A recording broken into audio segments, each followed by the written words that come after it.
Real questions, real answers for real life. Come on in and pull up a chair. You're at 1850 Main Street with Michael DelGiorno and David Zanotti. If you had to guess which unlikely media personality would make a public appeal to heaven, who would your guess be? Right, so in our last conversation, you left us right at the cliff. It was a really good point and a really good view. Nobody wants to jump and see what happens next. But let's talk about this for a second. Donald Trump's elected president of the United States. He's got 4 years. Joe Biden's elected president of the United States. He's got 4 years. Well, exactly. Maybe they're both well past life expectancy, and nobody knows what's going on in all their arteries and veins and heart and mind. And nobody knows. Or at least nobody's telling. Okay, so anything can happen, but with absolute certainty, they only have 4 years. So what happens immediately after the election, the re-election of a two-term president? Immediately, people start saying, okay, who's going to be next? The new president, the re-elected president gets about 24 months, and that's it. Then all the focus is that. So we're talking about no matter which one of these two people wins in a binary choice, they got 24 months. That's about enough time to get all your executive orders in line, to rehire all the people who quit because they don't want to work through a second term because they have a career, they don't want to be on the downside of an administration. And now you're holding on for dear life. So first question you got to come up with is, how important is the vice presidential pick? very. Because if the Democrats don't get rid of Kamala Harris, what happens? The Republicans are going to say a vote for Biden is really a vote for Harris. Or like they did the first time, by the way, they may be just using Joe to get in. He's going to step down immediately. You're going to end up with her. But I think the bigger problem is, what price did your party pay to get there? Number one. Number two, neither side is going to acknowledge the other side really won. Or there's no way, whoever the next president is, how does he unite the country? Now I'm everybody's president. No, you're not. You're not Donald Trump. Impossible. Yeah. Because what the Democrats are going to do to beat Donald Trump is to unleash such a ferocious attack. And not just on Donald Trump. It will apply to anybody that voted for him. Anyone who's pro-life, anybody who goes to church or synagogue, and anyone who and that doesn't even... Doesn't use pronouns. Right, exactly. So what that president will be left with is an absolutely scorched earth remains in regards to the American public. So the question becomes, who does Donald Trump pick as vice president? Because he's only going to be there for 4 years. Does he pick someone that is perceived by the media as kind of adult, who's just coming along for the ride? It's probably not really credible to be a president but it'd be okay in the emergency. There's two schools there, right? Pick DeSantis if you want Trumpism to move forward. Or go with your son, Donald Trump Jr., if you really care about Trumpism. Something like Vivek doesn't make that much sense. He seems to really like the senator in South Carolina a lot. That wouldn't shock me if he goes with Scott. But I mean, you really are asking the question, does Donald Trump care more about the Republican Party? His whole life represents, I don't care if you're a Democrat or Republican, do smart things for business, do smart things for the economy. I give you your money, you pander to me, then you get in office, you do nothing. I'm frustrated. 3 decades later, he's coming down an escalator. I got to do this myself. So he doesn't have any trust in Republicans or Democrats, quite frankly, right, or any respect for either party. So he's going to be about Trumpism. Many Democrats are going to be about the socialist Democrat movement and the squad. I say the two parties are the big loser. And I think they've got a much bigger mess than these two individuals do to unite their party for an outcome that means 12 months. You know what I mean? Exactly. And again, this is something that none of this story writing and the coverage and the news making that has brought us to where we are right now has even begun to think about or incorporate in. All of this is going to unfold April, May, June, July, August, September. And remember, people actually start turning toward voting in September. We're only talking 6 months, because 7 months, the election will be fully engaged. 7 months, that's 28 weeks. There's not a lot of time here. There's not a lot of time. In one of our conversations, you brought up Nikki Haley has given them a lot of things to play in television commercials against them beyond just what Joe Biden will be demonizing and so on. wouldn't the Republicans be smart at their convention to just play a bunch of clips from the 2020 convention where they're talking about good trouble in the streets and lawlessness and letting people go from prisons, or the border and nativism and hatred and bigotry, and open the borders and get rid of all coal altogether, put gasoline, coal out of business. They don't even have to send speakers. Just play clips from the Democrats' 2020 convention and what the results are. But they won't. I mean, David, what's the bottom line if they both play the boogeyman game? It breaks my heart. America loses, right? No, that's the point. It breaks my heart because the good people of this country, and there are hundreds of millions of good people in this country who care, who are not, they're not bad people. They want to participate in this process. They want to do the right thing. They are being led so poorly. And these political parties have just castigated the entire notion of public service for the common good. There is no sense of the republic.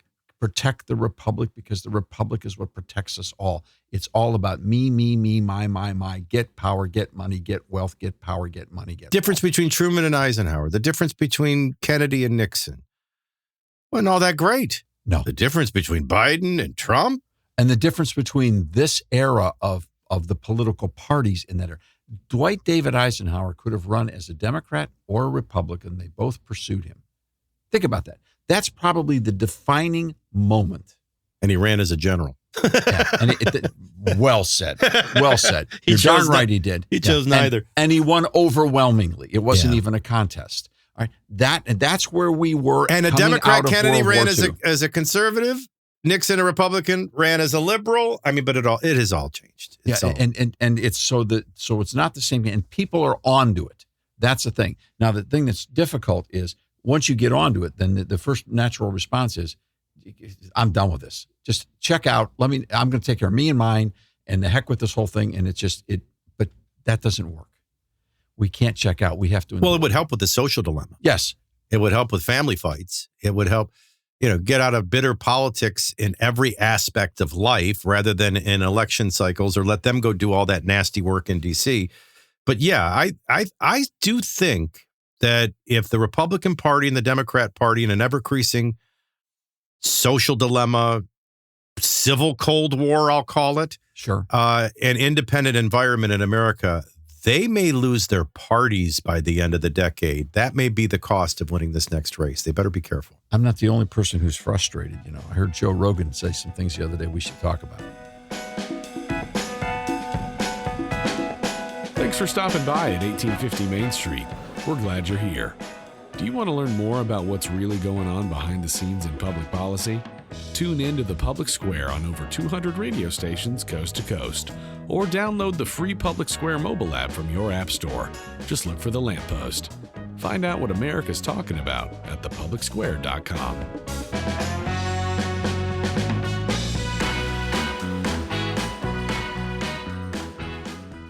But I think as time rolls on, people are going to understand the need to have some sort of divine structure to things, some sort of belief in the sanctity of love and of truth. And a lot of that comes from religion. A lot of people's moral compass and the guidelines that they've used to follow to live a just and righteous life has come from religion. And unfortunately, a lot of very intelligent people, they dismiss all of the positive aspects of religion because they think that the stories are mere superstitious fairy tales, that, they have no place in this modern world, and, we're inherently good and your ethics are based on your own moral compass and we all have one. And that's not necessarily true. We need Jesus. I think for real. Like if he came back now, it'd be great. Like Jesus, if you're thinking about coming back Right now? now's a good time. Yeah, pretty soon. Yeah. Now's a good time. What I loved about this, David, was, I thought about the scriptures, even the rocks will cry out. But I thought of Francis Schaeffer. I thought of some of the people I really look up to who have been watching America turn its back on God and his ways and his truth for anything goes. And they were fighting this for a very long time. And now we are living like the prodigal son with the pigs and the slop. And that, of all people, Joe Rogan puts down his marijuana cigarette to say, you know what? At some point, I think we got to return to God. What Joe Rogan is saying is there's no self-governance outside of God. And if there's no self-governance, there's no republic. And if there's no republic, you got chaos, anarchy, and a very dangerous place. Isn't it funny, of all people, he's coming to that conclusion, and he may be the most influential voice of our hour. In that, Well, he used the term, the sanctity of truth. Boy, that was honing right in to the concept of we hold these truths to be self-evident. Isn't right it self-evident? Without them, we can't. This is not. This is that chaos. everything is built upon an understanding of self-evident truth, that these truths hold, that they are logically consistent within themselves, that they're bigger than us, that they're transcendent. So Rogan is making an appeal to heaven. He says it right out. Jesus, if you're listening, maybe we need you more than ever. Second Chronicles said, if my people will confess, repent, and call out to me, I'll heal their land. These are not even his people, and they're saying, we need God. I mean, So he makes an appeal to heaven. That was one of the most utilized flags with a pine tree, an appeal to heaven of the Revolutionary era and the period of the war. That flag hangs outside the office of Speaker Johnson's office right now in the United States House of Representatives. And major media outlets have added the very presence of that flag as a indication that the new speaker is a Christian nationalist and demand that that flag be removed. So here you got Joe Rogan on one side making an appeal to heaven, and the Atlantic and the New York Times and the Washington Post and all of the people are glomming on. There's MSNBC, there's Heidi Prisbilla, there's authors coming out of the woodwork, publishing books about the tremendous dangers of Christian nationalism. Anybody who dares say God in the public square, oh my goodness, they must be Christian nationalists, and it's the end of the republic as we know it. And what's that all designed to? That's designed to drive voter turnout away. So drive it away, suppress it. How powerful is it? 16, 17 years ago, I moved to Nashville, Tennessee, and I probably listened to a lot of talk radio. I don't listen to any anymore. I watched a lot of television, a lot of Fox. I mean, O'Reilly, Megyn Kelly, Sean Hannity. Later, Tucker would come. I don't watch Fox at all anymore. When you think about the influential voices and the voices I'm hearing today, that when I do take time to listen, would you have ever thought it'd be Bill Maher and Joe Rogan? That's really fascinating. That's a really fascinating. Anybody care what Rachel Maddow is saying tonight? Well, who's asking honest questions and looking for honest answers as opposed to asking a question driven to an agenda and a narrative and trying to drive everything into an election? We did a lengthy conversation on this. And the reason I'm promoting this, the public square we did with Dr. Allen on Christian nationalism. And it is a long conversation. It involves over 90 minutes of programming. We've got an hour-long program. We've got probably have 2 hours up to it now. And it's not for everybody because most people don't even know that this battle's going on. And so jumping in at the tail end would be hard. But if people are curious about Christian nationalism and they're curious about why there seems to be a reaction against hanging a flag from the colonial era, it's a matter of history. It's in the archives. It's in museums. And that somehow is anti-American. I mean, Heidi Prisbilla on MSNBC, she's a writer for Politico, and she's been a writer for a number of major publications over the years. She's no rookie. She's no kid just coming up and trying to earn her chops by taking a punch at somebody. This woman is a credible journalist from a career perspective, basically said on MSNBC that Christian nationalists are people who believe their rights come from God. Well, what's the sanctity of truth? What are self-evident truths other than the Declaration says that we hold these truths to be self-evident, that all men are created equal, that they're endowed by their Creator with certain inalienable rights? She's basically saying that if you believe the Declaration of Independence, you're a Christian nationalist. Well, I guess that makes Joe Biden a Christian nationalist. Certainly makes Abraham Lincoln a Christian nationalist. Makes JFK a Christian nationalist. Ronald Reagan a Christian nationalist. So what are they doing to us? They're trying to diminish that cry that Joe Rogan just made, which is, God, we need help. I saw a meme with the image of George Orwell and this quote, every record has been destroyed or falsified, every book rewritten, every picture has been replaced, every statue and street building has been renamed, every date has been altered. I mean, we've been talking about how they've rewritten history. They do it daily through media bias. They rewrite reality. They rewrite history in motion pictures and in History Channel. And I mean, he nailed this in 1984, the book 1984 and 19. I mean, he called all this, and it's happening right before us. And the flag's just a part of that, right? Yeah. Yeah, it's all there, Michael, and there is an appeal to heaven that needs to go out. And this is not a partisan appeal. No. Neither of these political parties has any ownership over the faith statements of the Declaration of Independence. They preceded the establishment of this nation. They are the principles upon which everything else stands. And people didn't invent those principles. Those principles are, like Joe Rogan said, there's a sanctity to that truth. It's above us. It's transcendent. And it's getting tiresome to play shirts and skins and us and them. Oh. I mean, It's not solving anything. no. I mean, if an R wins, there's a small portion of the Republican Party that will celebrate and think everything's going to be better. If a D wins, there's a small portion. But when are we ever A's? When are we ever Americans? And are we moving forward? Because whether it's an R or a D, we're still $35 trillion in debt with deficit spending, with a porous open border. I mean, when does anybody govern anymore? That's got to all be getting very frustrating. In addition to legal chaos, moral relativism and chaos, pronouns, who's in bathrooms, who's filming now in bathrooms. I mean, it's just crazy. And people feel the craziness. People who are paying attention feel the craziness. And that's why I feel the desperate urgency to not try to compete with the overhyped American media. And I know that we get criticism for this. There's people who are frustrated because on the public square, we're not posting videos every day like Joe Rogan or however many times he does it. You and I on your morning show, why don't we have a higher footprint? I mean, this is one of the fastest, this probably is the fastest growing morning show right now in the country, your morning show, with Michael DelGiorno. And now it's in I don't even lost count how many cities this week, but opened in a whole bunch more. And there's a lot more to come. Right? But this conversation has to happen. And it can't be hyped, and it can't be tied to gaining points for some editor somewhere or some owner somewhere who's carrying his own or her own narrative. There's got to be a talk among we the people. We got to work our way out of this thing. Now, the good news is because we live on the ground, you actually go out and buy groceries. So do I. We don't have them delivered to our suite in New York City so we can then drive to the studio with a custom driver and live in that bubble. Those people live in a bubble. That's their bubble. Where real people live, they're crying out for help. They're crying out for help for above, and they're trying to live a decent life that's better than the politics of America. And who are now the official voices in the wilderness crying out? Bill Maher and Joe Rogan.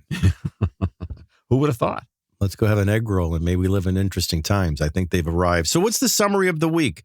We're going to get a rematch, we think. We don't know what the effect of a third-party candidate like RFK will be. The State of the Union, and 8 months of blank calendar tells us one side's going to demonize him as the devil, and you're all going to lose your democracy if he's elected. The other side's going to say, we're going to go to hell if he wins, and America's through. And well, Joe Rogan's right, and Easter's coming, and that's the good news. Sometimes it's not looking forward, it's look up, huh? We're not hopeless. If we look up, we have hope. And the other thing we can't do is we cannot let American media, particularly social media, make us believe that the false narratives are real. People in this country still get up every day and say their prayers and go to work to love their families. And those people are not fooled. They are not Democrats. They are not Republicans. They are Americans. We just need to encourage them. The conversations are just getting started. To get connected, check out 1850mainstreet.com. And if you want more, check out Your Morning Show and The Public Square. Your Morning Show is where you can hear Michael and David talking about the stories of the day every day. And you can learn more about what's really going on behind the scenes in public policy at The Public Square. You can listen to Your Morning Show and The Public Square on the iHeart mobile app and on radio stations across the country. Subscribe today so you don't miss a single conversation. We'll see you next time here at 1850 Main Street.